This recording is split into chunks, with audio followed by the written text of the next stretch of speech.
김성욱의 마켓 시선 이어가겠습니다. SK증권 김성욱 리서치센터장 스튜디오 나와 계십니다. 어서 오십시오. 네, 안녕하십니까. 안녕하세요. 3월 마지막 거래일. 그랬더니 3월 이야기보다는 4월 이야기에 더 많은 분들이 초점을 맞추고 있습니다. 오늘은 센터장님과 함께 4월 전반적인 한번 이야기 나눠보고요. 또 필요한 전략까지 세워봤으면 좋겠는데요.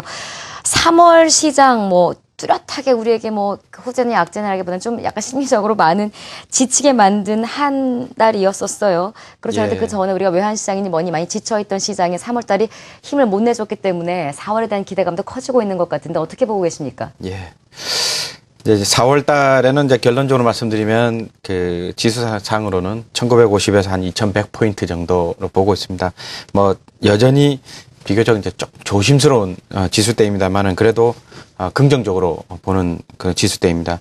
이제 연간으로 봤을 때 이 정도, 그러니까 2000포인트 정도죠. 이 정도 수준이면은 그래도 업사이드 포텐셜이라고 하는 이제 상승 한 15% 가까이는 있어 보입니다. 그래서 여전히 좀 낮은 수준이어서 그래서 하반기를 대비하는 장의 성격이 되었으면 좋겠다는 겁니다. 그 하락의 우려보다는 상방의 가능성이 높다는 이유는 간단히 말씀드리면 이렇습니다. 기업 실적의 추정치들이 물론 여전히 좀 우려감이 있다고는 시장의 의견이 있습니다만 그래도 이제 기업의 그 이익에 수정하는 비율들이 점점 바닥을 쳤습니다. 그래서 네. 심리적으로 상당히 많이 안정돼 있다고 보여지고 있고요.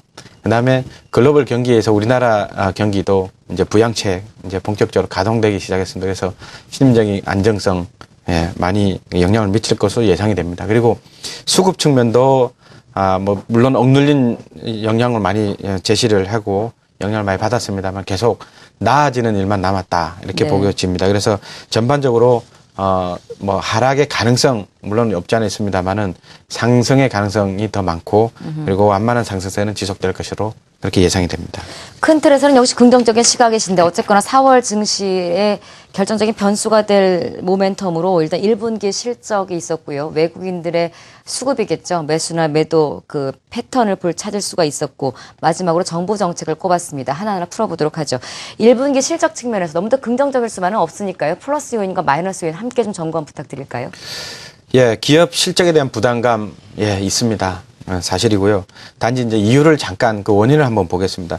지금 최근 1월, 2월 달 또 3월 달 그 환율 부분에서 상당히 그 우려들 많이 시장에서 했습니다. 그래서 환율에 대한 우려감 때문에 기업의 실적 추정치가 점점점 안 좋아지는 그런 모습을 나타냈고요. 그리고 의외로 중국 경기가 생각보다는 좀 안 좋은 모양입니다. 모습으로 나타났습니다. 그래서 우리나라 경기가 아무래도 중국과 연동된 부분도 많기 때문에 그래서 전반적으로 기업 실적 추정치가 하향 조정돼서 이제 부담감이 있다라는 자체에 대해서는 동의를 합니다. 이제 다만 다행스러운 거는 컨센서스가 이제 하향되기는 하더라도 여전히 이제 시장이 눈높이는 상대적으로 많이 낮춰진 겁니다. 그래서 그 컨센서스 정도만 그 실적이 나와줘도 그러면 시장에서는 이 정도면은 굉장히 다행스러운 수치다라고 오히려 굿 시그널로 받아들일 가능성이 높습니다. 그리고 기업의 그 이익 수정 비율이라고 있습니다. 그래서 전체 기업을 대상으로 이 실적이 좋아지느냐 안 좋아지느냐를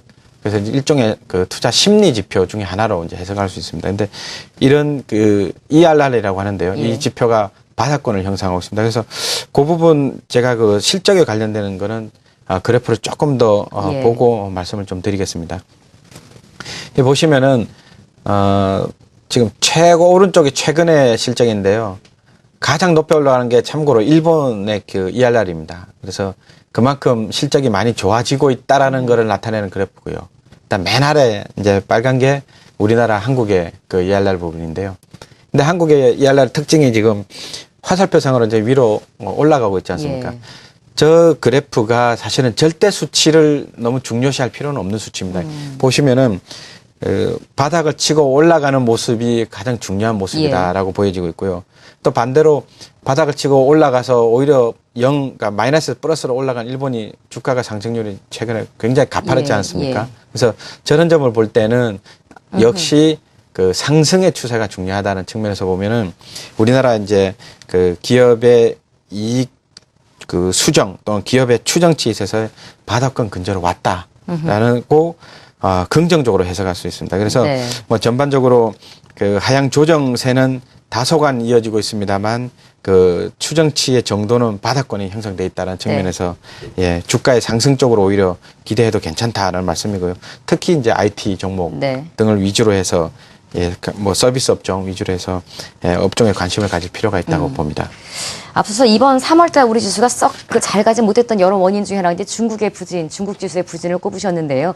여기는 G2 국가라고 하죠. 중국과 미국 시장과의 우리 또 관계도 한번 여쭤보고 싶고요. 4월달에 우리 시장에 미칠 영향력까지 한번 점검을 좀 해볼까요? 예, 미국은 뭐 아시겠지만은 계속 좋아지고 있는데 저희는 핵심적인 거는 그 고용 중에 특히 이제 건설업 고용 부분에서 좋아질 것으로 예상이 됩니다. 그래서 계속 선순환되는 경제의 흐름이 이어질 것으로 예상이 되는 특히 이제 2, 4분기 때가 바로 그러니까 1년 전 건설업의 그 착공이 본격화된 시점입니다. 그래서 보통 착공하고 건설을 이제 본격적으로 할 때 한 1년 정도 지나면 이제 그 손이 많이 가는 그런 그 건설이 시작되지 않습니까? 그래서 그런 측면을 볼 때 건설업 측면에서의 고용이 굉장히 이제 탁월해질 것으로 예상이 됩니다. 그래서 고용 측면에서의 어떤 미국의 경기 선순환은 건설업 쪽에서 찾을 수 있다라는 측면을 말씀드리고 싶고요. 중국 부분은 그렇습니다. 큰 그림상으로 보면 이제 8% 성장을 당국에서는 뭐 계속 그 지향할 것입니다. 어떻게든지 그 성장을 달성할 것이 예상이 되는데요. 단지 민생 안정, 그다음에 뭐 그러기 위해서 이제 물가 안정이라든지 아니면 뭐 구조 조정, 구조 개혁 등의 그 여러 가지 좀 복합적인 그 과제를 중국 정부가 좀 가지고 있습니다. 그래서 그 과거와는 달리 한 8% 정도만 나와도 그는 이제 장기적으로 봤을 때 중국으로서는 굉장히 좋은 수치가 아니겠냐 저는 개인적으로 저희들은 이제 보고 있습니다. 그래서 그런 의미로 볼 때 중국의 양적 성장에 있어서도 약간의 한계가 있고요. 질적 성장에 있어서 이제 과거 대비 우리나라가 과연 어느 정도 수혜를 볼 수 있냐는 측면에서 보면 과거 대비 그 화학주나 이런 소재주가 조금 더 상대적으로 슬로우 할 수 있다는 여지가 있다라고 봅니다. 그래서 전반적으로 그 뭐 미국과 중국 전체적으로 경제 성장에 대해서는 매우 굿뉴스입니다만 그 어느 정도는 속도 측면에서 상대적으로 혜택은 조금 덜 볼 수 있다. 이렇게 볼 수가 있겠습니다. 4월 증시를 결정짓는 중요한 변수 중에 두 번째로 꼽혔던 게 이제 외국인들의 수급이었습니다.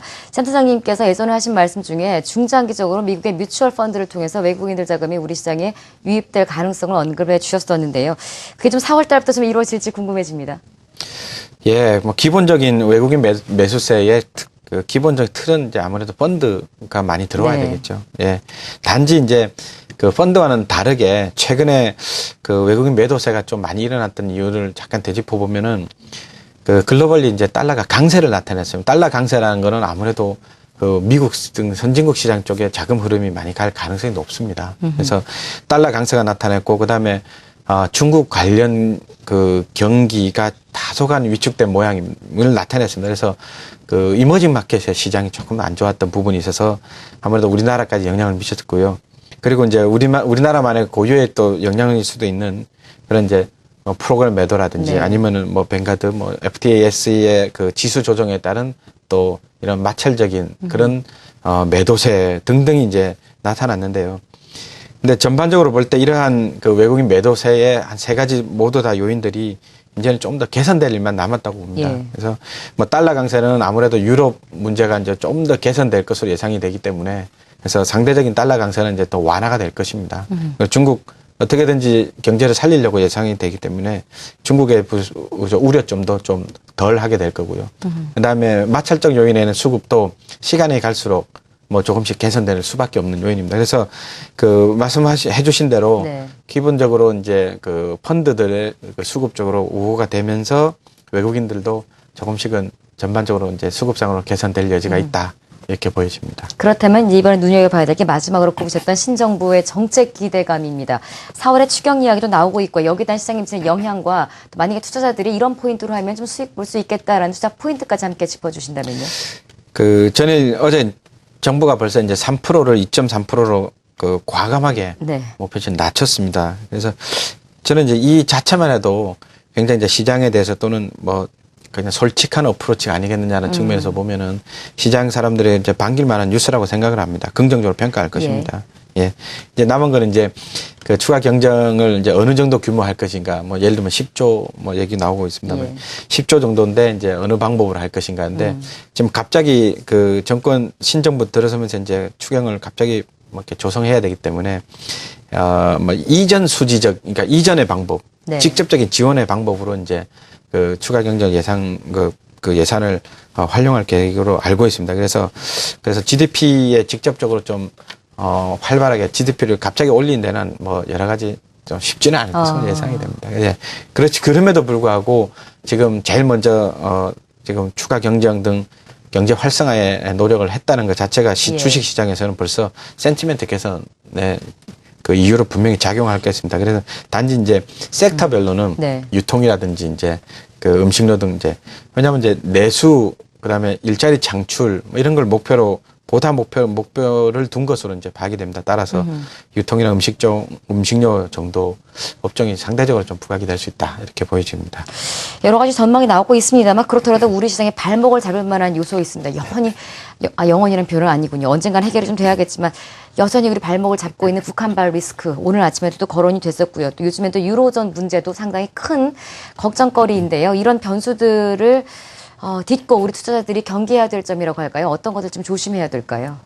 예, 뭐 북한발 리스크는 예 이제 북한 얘기할 때 이제 항상 이제 부안해동 하지 마십시오라는 네. 말씀을 좀 드릴 수밖에 없습니다. 그리고 그 북한 이걸 사실 예측하기 쉽지가 않습니다. 이걸 활용해서 투자에 뭐 예를 들면 굉장히 싸게 사거나 비싸게 파는 그런 트레이딩으로 활용하기도 굉장히 어렵습니다. 네. 그래서 오히려 이제 그런 일이 이제 발생하면은 그러면 이제 매수 타이밍으로 활용하는 게 맞다라고 보여지고요.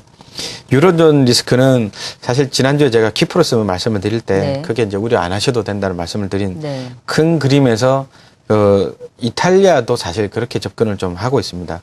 물론 이제 정치적으로 지금 정권이 없다는 측면에서 굉장히 지금 유로존 상황에서 정권이 없는 나라라는 게 좀 우려스럽죠, 사실은. 그럼에도 불구하고 유로 지역에 많이 대비를 해왔습니다. 예. 그래서 대비를 해왔기 때문에 뭐 잘 해낼 것으로 예상이 됩니다. 단지 이제 시장에서 지금 4월 달에 스페인하고 이탈리아의 국채 만기가 또 다른 달에 비해서 조금 많은 편입니다, 유난히. 그래서 네. 700원 유로 등등 많은 편인데 이제 이런 것 때문에 시장에서 우려해서 뭐 국채 금리가 올라가고 또 나아가서 또 국가 신용 등급 얘기 또 나올 수도 뭐 없지 않아 네. 있습니다만은 그렇게까지 가기에는 아직은 이제 유로존의 신뢰는 아직은 남아 있다. 이렇게 보시면 되겠습니다. 끝으로 4월 전략 여쭤보겠습니다. 센터장님이 그 시종일관 최근에는 조정식 비중 확대 전략을 쓰셨어요. 좀 길게 봤을 때 우리 시장이 이제 긍정적인 신호를 포착하고 계셨던 건데 4월 달 좀 구체적인 전략을 세워보도록 할까요? 이제 좀 사도 되는 겁니까? 뭐 말씀드린 사실 그 과거의 논리는 그대로입니다. 네. 예, 그래서 조정식 확대 전략이 맞고요. 그다음에 그 큰 그림에서 4월 달 전략은 사실 바닥권에서 매수하는 그런 개념으로 접근을 하시는 게 저는 이제 그렇게 저희들은 그렇게 보고 있습니다. 그리고 결국은 이익 개선으로 이어질 거고요. 네. 그래서 전반적으로 뭐 바닥권 매수의 관점으로 접근하시면 좋겠고요. 이제 섹터별로는 그 이제 조금 길게 보는 종목으로는 뭐 IT, 자동차도 지금으로서는 예, 뭐 좋게 평가를 하고 있습니다. 네. 근데 이제 약간 단기적으로 좀 좋아 보일 수 있다라는 그러니까 트레이딩 바이라 그러죠. 예. 그런 종목은 이제 화학주라든지 아니면 이제 그 정책 관련한 이제 유통주라든지 이런 부분도 한 번쯤은 좀 관심을 가지고 계시다가 좀 같이 민첩하게 좀 대응하시는 것도 좋겠습니다. 알겠습니다. 짧게 하시는 분들, 좀 편안하게 하시는 분들 전략 좀 나눠 세워야 될 것 같네요. 4월 증시 전반적으로 전략 전망해 보고요. 또 필요한 전략 함께 세워봤습니다. SK증권 리서치센터 김성욱 센터장님 함께했습니다. 고맙습니다.